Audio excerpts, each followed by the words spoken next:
Good morning, ladies and gentlemen of the media. Let me just express my appreciation for you being here this morning, and let me thank you for your patience in light of the fact that we have a late start.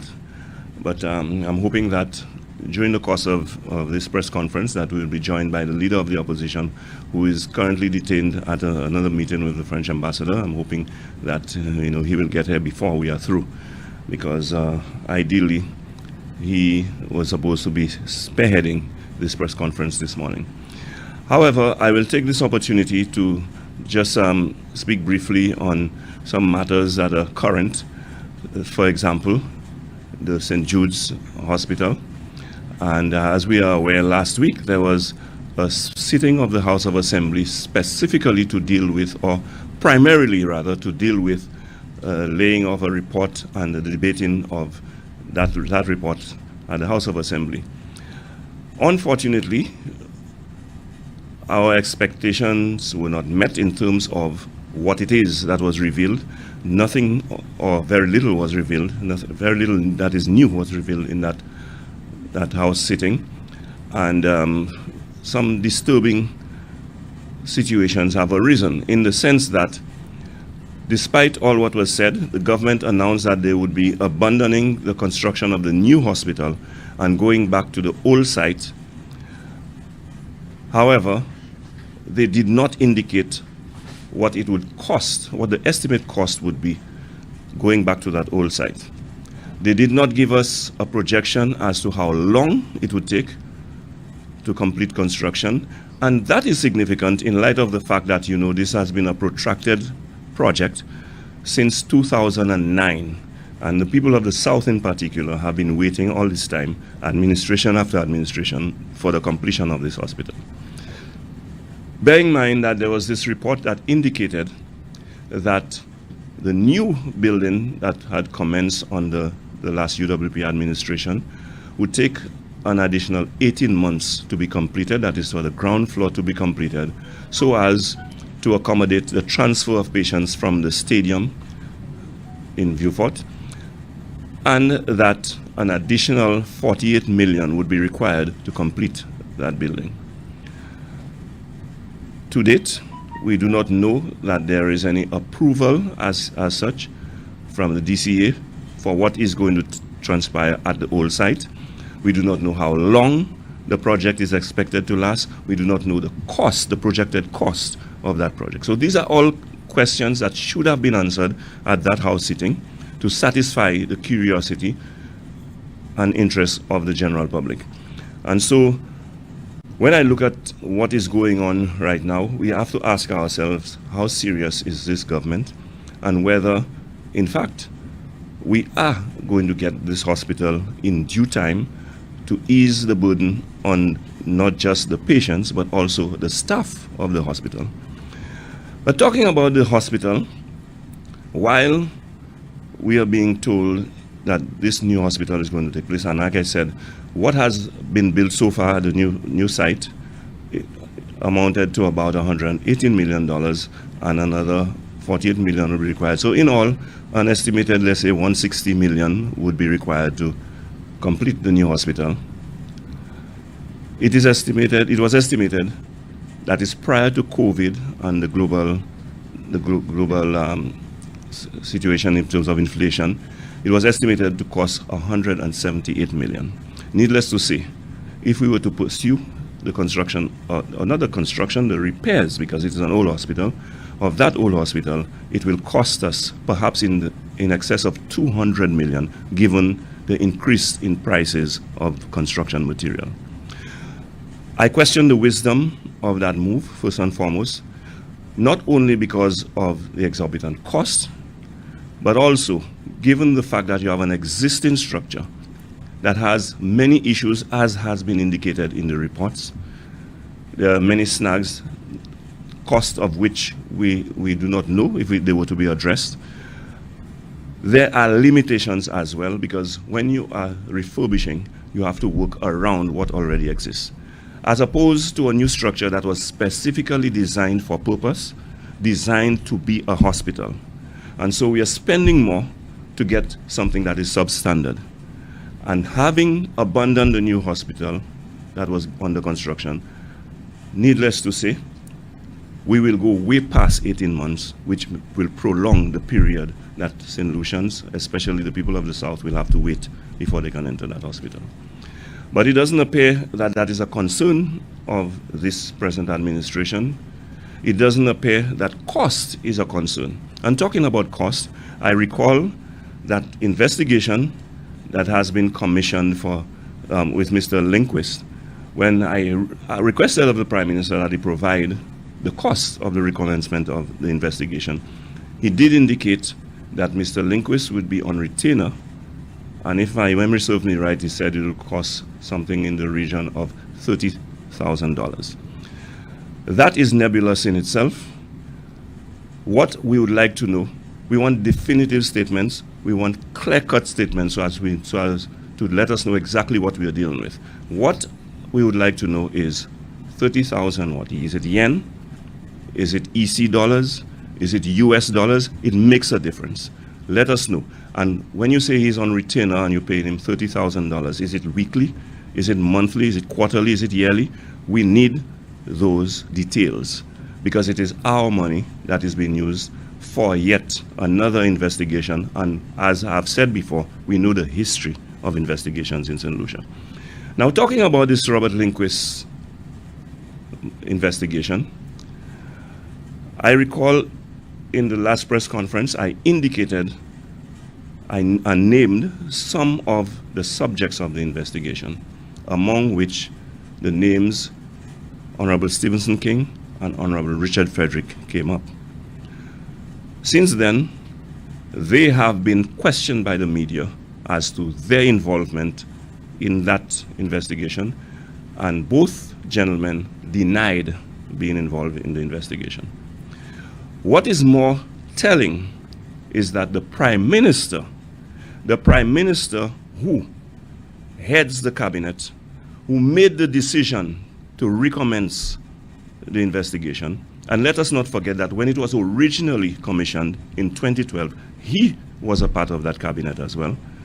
When asked whether those two gentlemen who are members of his cabinet are subjects of the investigation, he responded by saying that he did not know. Now, that is very interesting, because my question is, how could you commission an investigation and you do not know who it is you're investigating? Is it that all of a sudden, while the original investigation that was commissioned in 2012, when Honorable Richard Frederick and Honorable Stephenson King were members of the United Workers' Party, were subjects of that investigation, is it a case now that they are members of an St. Lucia Labour Party administration, that they have suddenly been exonerated and removed from the investigation? We need to know that. If we are paying for an investigation, like I said, we need to know what is the objective of that investigation, who are the subjects of that investigation, and how much exactly, all told, it will cost St. Lucians for that investigation. So these are the questions I lay to the Prime Minister, and he is in a position to answer definitively all of those questions. Thank you. And before I end, let me just mention as well, on the question of being transparent, on the question of being honest and speaking the truth, let me just say that in my last press conference, when I indicated that Mr. Lindquist had not been willing, when approached by the Attorney General initially, to provide information on the investigation, that was the truth.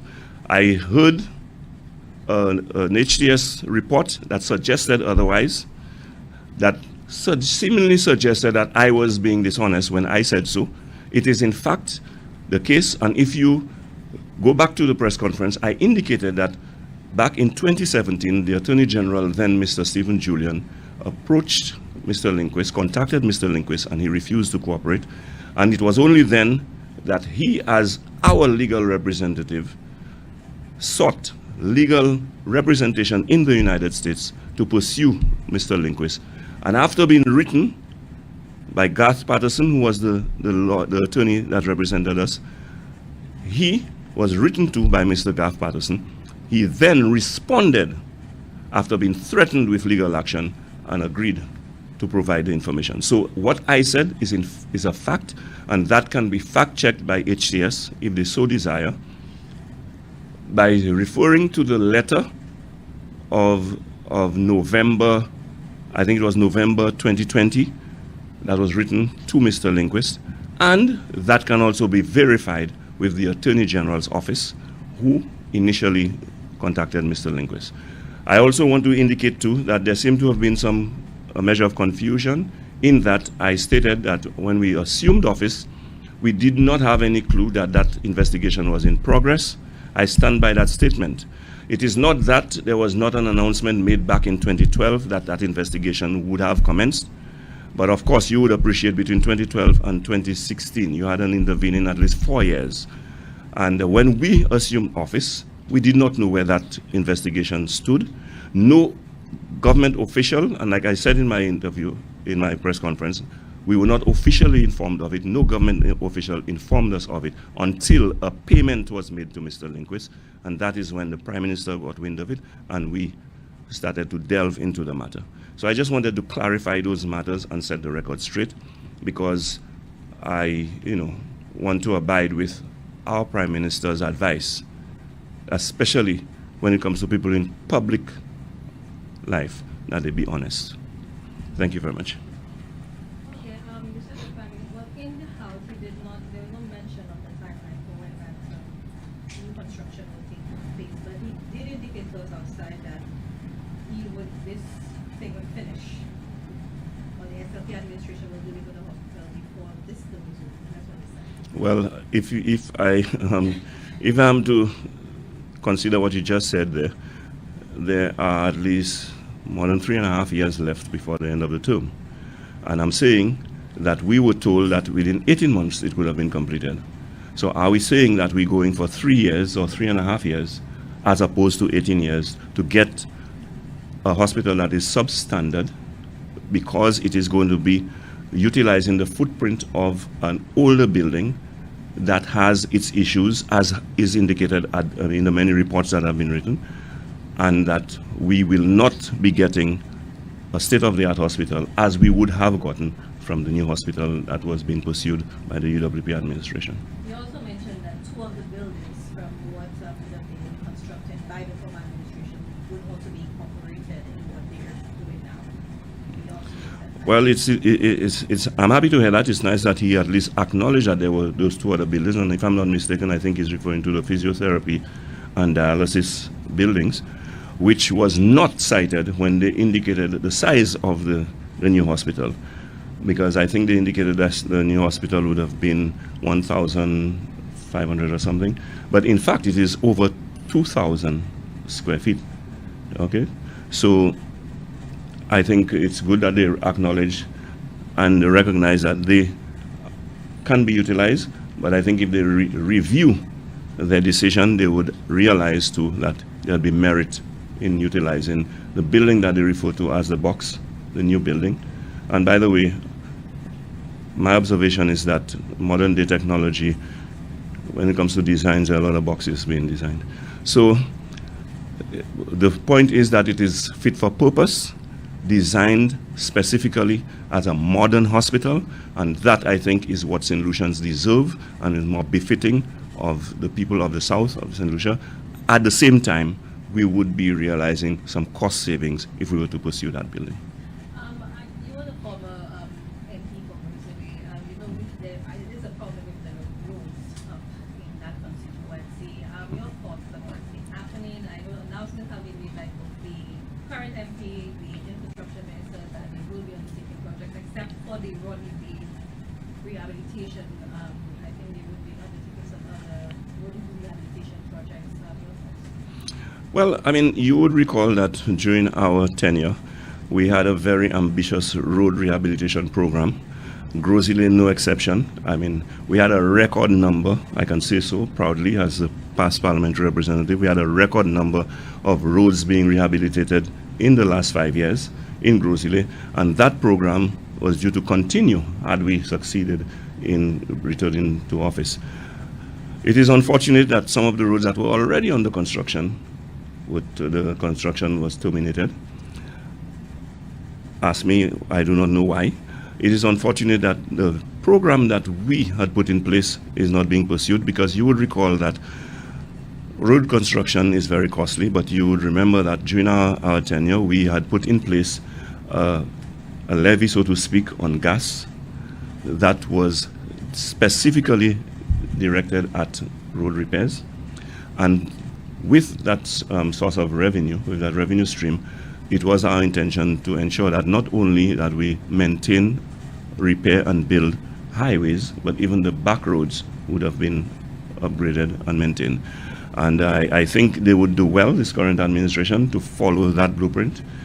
The present Minister of Infrastructure is the current Minister of Infrastructure, so he is familiar with the plans. So it would, serve them well to continue, because it is not a question of roads specifically allocated to administrations. We all traverse the same roads, and you would hear the outcry of Saint Lucians today. And even though the current Prime Minister has said that $5 can block a hole, I don't think the kinds of potholes that we have now all around the island could be blocked easily, if we do not have a revenue stream as we had put in place to ensure that we constantly pursue it. And the longer they delay the road rehabilitation program, the worse the road conditions will be and the more costly it will be. So my advice is that they pursue the sound policy that we had in road repairs. And when it comes to Grosile, of course, we have by far, like I've always said, the most roads in Saint Lucia, and at the same time the most deplorable roads in Saint Lucia. So I'm hoping that the MP would recognize as a part of his responsibility to ensure that he continue the program that I started in terms of road rehabilitation, because we had some roads that were supposed to be done by CIE, that is Reno Construction, that have not been done as yet. I do not know why they were terminated, but everything was in place, contract had been signed and so on. I would like to know that they be continued, because at the end of the day, it is not a question of administration or representative, it is about the people. And if there's a genuine concern about the people's plight, the cry would be heard from all across the island, including Grosile, that the people are being inconvenienced by the bad and poor road conditions, and is a cost to them in terms of the deterioration to the vehicles. It is also a time-consuming matter, because you have delays as a result of this, and of course the cost of property and all of those things we take into consideration. When it comes to roads, we have people who have lost tenants because of the road conditions, where they have their apartments for rent and so on. So it is an important issue that should be addressed, that has to be addressed, and I'm hoping that, if the government currently does not have any answers, they simply adopt the policies that we had, and it will work well for them. What are your thoughts on the way the hearing Well, just after the Prime Minister indicated that you cannot fix roads during the rain, I saw them fixing roads, and we are still within the rainy season, so that speaks for itself. There are statements that are made conveniently, and there's truth, there are facts. The fact is, roads are being repaired during the rainy season. Roads can be repaired during the rainy season. That's a cheap excuse as far as I'm concerned. Right now there's a lot of talk what's happening within the UWP. There's a talk of injunction. As a member of the party, where you see this into talk about the coming up of The convention? Yeah. Well, I do not know if you are aware, but I wasn't privy to the court matter. I wasn't present, but I have received a report from the court, a document from the court rather, indicating that the injunction was thrown out. And so the party can proceed with its business, and I'm hoping that convention will be held on time, somewhere in March or thereabout. And once that is done, that we'll settle the issue of leadership and various executive positions, and that the party can move on with its work, providing St. Lucians the voice that they need in light of what is happening with the current government. And let me just say too that what is happening within the United Workers' Party is democracy at work. And very often when there are conflicting positions, conflicting views and contentions, we seem to frown on it and look at it as a negative. I do not see it as all negative. I think at times we arrive at a best position from contending views. And so we are not all one homogeneous family. There are people in the party, and we are all embracing. There are people in the party with different views, but at the end of the day, it is a democratic party, and it is the prevailing view that will stand, and the prevailing view will be that of the majority. And I'm happy to say that the party is in the rebuilding process. I am happy to be a part of that rebuilding process. Whatever role it is that I can play, I will, because I think it's more apparent now that it is important that the UWP positions itself to replace the current government, given the fact that we are seeing that we are on a slippery slope going downwards daily with this present administration. And there are calls for Alan to resign from the leadership. Do you see anyone contesting him, or do you think that it's time for fresh blood within the party? Well, I do not know of anyone. No one has come forward to my knowledge to indicate that they will be challenging for the leadership. But again, it is an open contest, and anyone who thinks that they have what it takes to lead the party. You see, I sometimes worry about the attitude that we have when there are contests, the condemnation of people who offer themselves, especially when it comes to political office. We should not engage in that. All of whom who think that they have something to offer should step forward. And in stepping forward, we analyze, we evaluate, we assess what it is that the person is presenting and determine who is the best person. And that is my opinion. Now, as to whether the Honorable Alan Chastanet should step down or so, that is not for me to determine. The party will determine who is its leader. Okay? As far as I'm concerned, the Honorable Alan Chastanet has only been leader of the party for less than a decade. So in terms of longevity, I mean, he has not reached the stage of, being a spent leader as far as I'm concerned. If there is someone else who emerges and the party deems that that person has what it takes, then it's a democratic process. And the honorable leader of the opposition, political leader of the party, is open to the democratic process himself. He has always said it.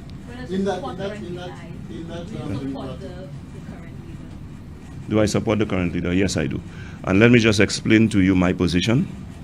Whenever there is a contest in the United Workers' Party, since I've been a member over 22 years now, I assess the individuals offering themselves and determine who I think would be the best candidate. I support that person. Whether or not that person emerges, whoever becomes the political leader, I, in the spirit of democracy, accept the verdict of the majority, and I align myself in support of that person. Unless it is an individual who has committed such egregious acts, who holds the principles that are just out of alignment with my own fundamental principles and so on, then I will do the honorable thing and resign from the party. But whoever becomes the party has my support. I did it even when I contested against the Honorable Stephenson King. He emerged, but it was not for political leader, it was as Prime Minister. He emerged, and he, after his tenure, made the statement that I was one of the ministers of his cabinet that he got the most cooperation from. I think that is the way, that's the spirit of democracy, and that's the way it ought to be. I'll just say on the end of democracy, this calls for Richard and Mr. King to come back to the party. Would you support it? Well, I wasn't instrumental in sending them away, chasing them away from the party. And if they have left the party, it's obviously because their values, their principles, their position has changed. And if that is the case, they're probably better off where they are. If they redeem themselves and the general membership, the executive and general membership, see it fit to embrace them, to bring them back to the fold, they'll have to apply, and that will be something that will have to be considered by the party, but that's not for me to determine. I am one who believes that politics is a business of embracing. However, people have a right to defect, to resign, to leave, and to do whatever they please. That's all part of the democratic process. If you ask me, for me personally, I will repeat my position that I stated during the last general election. I think Honorable Stephen King's behavior was deplorable. I detest it. I think he demonstrated the heights of betrayal and treachery, and for that, he is not someone that I would trust. Unless and until he can justify the actions he took and why he took it. And I'm on record as saying that he has a right in our democracy to have done what he did, but the way in which he did it is what I take a dim view of and I condemn. But isn't that all part of the political deal? Well, I don't accept that. You could tell me that deception is all part of life, but I don't think it is right. And so if you tell me deceit, treachery, and betrayal is a part of politics, I will say to you it should not be. Honorable people do not behave in that manner. And if you notice, especially when elected, they refer to politicians as honorable. I think that is a name that should be, a title that should be taken seriously and should be justified. That kind of behavior does not justify being called honorable. So if King were to return to the helm of the party, do we see you resigning or staying? Well, I will have to seriously reconsider my place and my position in this party. Seriously, and I'm saying so openly and bluntly. I have no time for people who practice deceit. I have no time for people who are treacherous. I must be able to trust you to rub shoulders with you. As for Minister of Sports, what do you say about the Darren Samuel Stadium being priority over sports, where a concert is to be held? Well, you see, I am now in opposition, and I'm not one of the politicians who speak on one side of my face when in office and speak on the other side when I'm in opposition. I'm consistent with my positions. I, as Minister of Sports, authorize activities other than sports at the Darren Summit Stadium. Of course, there is a board, the Saint Lucia, SSI, that is responsible for the running of the stadium, and they take those decisions. But at times, when it comes to a policy decision as to whether certain activities would be allowed there, I have often said that we do not have the population, we do not have the sporting activities, we do not have the resources to afford to have a facility such as the Darren Summit Stadium. And by the way, if you don't know it, it requires quite a lot for the maintenance and operation of that facility.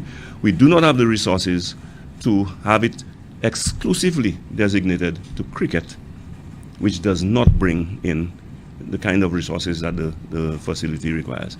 I believe if it is an event that can bring in resources, but at the same time not destroy or compromise the integrity of the facility, then it should be considered. And so that is my position. That was my position then, that is my position now. Now, never mind that the current minister made a public statement that there would be no activity other than sports come 2023. Let's wait until 2023 come to see. Or are we in 2023 already? Yeah. But, you know, consistency, I am being consistent on that. I have no issues as long as it is not an event that will compromise the integrity of the facility or destroy it in an irreparable manner. Yeah.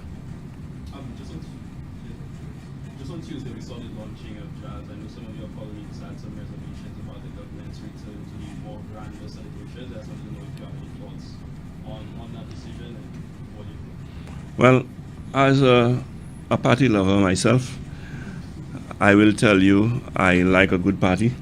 Jazz provides that kind of opportunity. However, we are at the juncture now where we have to seriously consider our expenditure as a nation. Can we afford to, if it doesn't bring return, it's not an investment. Can we afford to expend resources in areas that will not bring the kind of returns that will justify the expenditure. That is my concern at this point in time. I do not know that the output in terms of the resources that will be expended on that event will justify the returns. And remember, the Jazz Festival primarily was organized for the purpose of bringing tourists to Saint Lucia. That's the primary purpose. Of course, we have a good time at the same. I mean, you know, we locals enjoy and have a good time, but that's not the primary purpose for it. So we have to ask ourselves, is it serving that purpose? And if not, can we afford to just have a party that will cost Saint Lucia handsomely? But I know that the party will have, the United Workers' Party will have an official position on this. So, but I gave you my personal position. Yes. Yeah. Yeah.